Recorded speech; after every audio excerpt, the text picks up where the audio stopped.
शादी को 3 साल हो गए लेकिन हम कहीं घूमने नहीं गए। हमेशा कह देते हो कि हम दोनों ही रहते हैं तो फिर प्राइवेसी वाली बात भी नहीं है। तुम्हें पूरी आज़ादी है, जो चाहे करो। फिर क्या ज़रूरत है कहीं जाने की? कश्मीर चलते हैं ना, या फिर कहीं यहीं पास में? मोनिका ने राघव के करीब बढ़ते हुए कहा। यह सुनते ही राघव भड़क गया। कुछ दिन शांत रहती हो, फिर यही राग छेड़ देती हो। मुझे कहीं नहीं जाना। अभी तक समझी नहीं कि चिढ़ होती है मुझे कहीं घूमने जाने की बात से। फ़ायदा क्या है आखिर? थक कर वापस लौटो, पैसे खर्च करो और फिर अपने रूटीन में लौट जाओ। ऑफिस के काम पेंडिंग हो जाते हैं। नहीं जाना मुझे कहीं, इसका मतलब है सारी दुनिया बेवकूफ़ है जो ट्रैवल करती है। डॉक्टर भी सलाह देते हैं घूमने की, ताकि चेंज हो जाए। कुछ समय अगर रिलैक्स कर लिया जाए तो फुर्ती भी आ जाती है और फिर नए नए लोगों और जगहों को जानने का भी अवसर मिलता है। सच तो यह है कि कंजूस हो तुम तो खुश होने में भी कंजूसी करते हो। मोनिका हमेशा की तरह आज चुप नहीं हुई थी।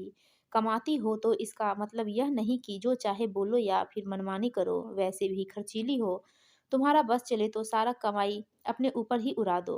तुम्हारे होते ऐसा कौन कर सकता है? खरा सारा हिसाब किताब जो रखते हो। मोनिका किचन में जाते जाते बोली। मोनिका अक्सर सोचती, आखिर राघव में क्या देखकर पापा ने उसे उसके लिए चुना था। उसे तो खुश रहने तक में जैसे एलर्जी थी। हंसता हँसता तक नहीं था, मानो हँसता तो लाफिंग टेक्स्ट टैक्स देना पड़ जाएगा। चुलबुली और ज़िंदगी को खुलकर जीने में यकीन रखने वाली मोनिका का दम घुटने लगा था राघव के साथ। उसे अलग होना कोई विकल्प नहीं, लेकिन उससे इस बार कुछ ठान लिया था। तुम्हें घूमना पसंद नहीं तो मैं अकेले ही निकल जाऊंगी। इन दिनों वुमेन ओनली ट्रैवल जैसी सुविधाएं उपलब्ध है, जिनमें महिलाएं चाहे तो अकेले या फिर ग्रुप में ट्रैवल कर सकती हैं। सारा अरेंजमेंट वही देखते हैं, इसलिए सुरक्षा की भी चिंता नहीं रहती। मोनिका की बात को राघव ने गंभीरता से नहीं लिया। ऐसे कैसे चली जाएगी अकेली? गई तो इसके पापा से शिकायत करूंगा, वही रोकेंगे इसे। राघव ने सोचा।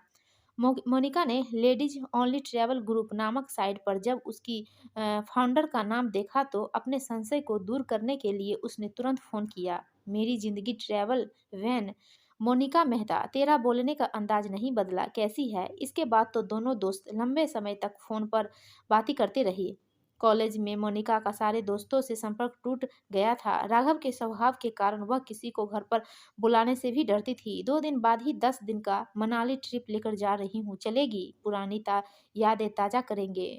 तुझे डिस्काउंट भी दे दूंगी। दिमाग खराब हो गया है तुम्हारा? इतना पैसा बर्बाद करोगी? फिर ऐसी औरतों जिनके साथ तुम जा रही हो ना, सब फ्रस्ट्रेटेड होती हैं। या तो इनकी शादी नहीं हुई होती है या फिर तलाकशुदा होती हैं, वरना ऐसे ग्रुप की क्या ज़रूरत जो केवल औरतों के लिए हो। घूमने के बहाने न जाने क्या क्या गुल खिलाती हो। स्वयं को समाज को दिखाती हैं कि अकेले भी वे बहुत कुछ कर सकती हैं। ऐसी औरतें पुरुषों के साथ को तरसने वाले वर्ग में आती हैं। शारीरिक सुख तुम्हें तो नहीं है ना मुझसे कोई ऐसी शिकायत? राघव ने व्यंग कसा। इस तरह की सोच पर मुझे हैरानी हो रही है राघव। तुम्हें क्या लगता है कि बिना पुरुष अकेले कुछ करने वाली स्त्रियां कुंठित होती है? अपनी खुशी के लिए वक्त गुजारना क्या गलत है? और यह शारीरिक सुख की बात कहाँ से आ गई? तुम कहीं चलो तो मैं नहीं जाती।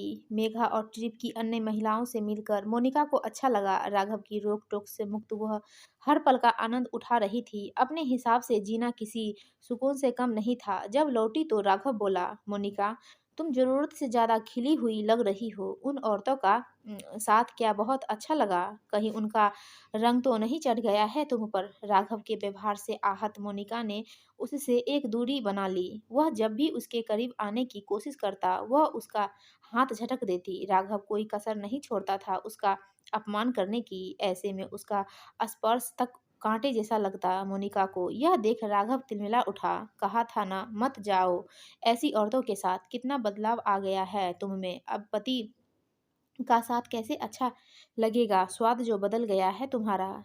मेघा से भी खूब बात होती है तुम्हारी। क्या कहना चाहते हो? जब से लौटी हूँ तुम्हारे ताने बढ़ गए हैं। आखिर ऐसा क्या बदलाव आ गया है मुझ में? तुम लेस्बियन बन गई हो, इसलिए मेरे स्पर्श से भी दूर भागती हो। मोनिका अवाक खड़ी रह गई। अगर महिला दोस्तों के साथ कोई महिला घूमने जाए तो लेस्बियन कहलाती है, और पुरुष मित्रों के साथ घूमे तो चरित्रहीन। राघव रात को देर से घर लौटने लगा। यह कुछ पूछती तो कहता कि घूमता रहता हूँ दोस्तों के साथ, पर जान लो मैं पुरुषों से संबंध नहीं बनाना पसंद करता। मेघा ने ही उसे बताया कि राघव की बहुत सारी महिला दोस्त बन गई है, उसके साथ फिल्में देखता है और शायद उसके साथ संबंध भी है उसके। मोनिका को विश्वास नहीं हुआ। आखिर राघव जैसा कंजूस व्यक्ति किसी पर पैसे लुटाने से रहा।